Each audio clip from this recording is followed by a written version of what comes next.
ఇక డీటెయిల్స్‌లోకి వెళ్తే ఓటర్ జాబితా ప్రత్యేక సమగ్ర సవరణ సర్ ప్రక్రియలో భాగంగా జిల్లాలో 100% ఎన్యూమరేషన్ పత్రాల పంపిణీ ప్రక్రియ పూర్తి చేయడం జరిగిందని, ఈ పత్రాల తిరిగి స్వీకరణ, డిజిటలైజేషన్ ప్రక్రియ ముమ్మరంగా చేపట్టాలని జిల్లా ఎన్నికల అధికారి, జిల్లా కలెక్టర్ ఎంఎన్ హరీంద్ర ప్రసాద్ అధికారులను ఆదేశించారు. కాకినాడ కలెక్టరేట్ నుంచి జిల్లా collector Harindra Prasad, assistant collector Priya వివిధ అసెంబ్లీ నియోజకవర్గాల ఈఆర్ఓలతో కలిసి క్షేత్రస్థాయి అధికారులతో వీడియో కాన్ఫరెన్స్ ద్వారా మాట్లాడారు.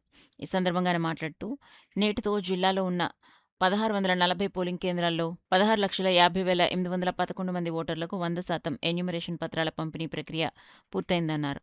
అలాగే ఇప్పటి వరకు 60.30% మేర డిజిటలైజేషన్ ప్రక్రియ పూర్తయిందని వివరించారు. జిల్లాలోని ఏఈఆర్ఓలు, బిఎల్ఓలు, సూపర్వైజర్లు సర్ ప్రక్రియపై మరింత దృష్టి పెట్టి ఓటర్లకు పంపిణీ చేసిన ఎన్యూమరేషన్ పత్రాల తిరిగి స్వీకరణ, డిజిటలైజేషన్ ప్రక్రియను ముమ్మరంగా చేపట్టాలని జిల్లా కలెక్టర్ స్పష్టం చేశారు. వీడియో కాన్ఫరెన్స్లో జిల్లా రెవెన్యూ అధికారి డాక్టర్ తిప్పెనాయక్, కలెక్టరేట్ ఎన్నికల సూపరింటెండెంట్ ఎం జగన్నాథం, 7 నియోజకవర్గాల వీఆర్ఓలు, ఇతర అధికారులు తదితరులు పాల్గొన్నారు.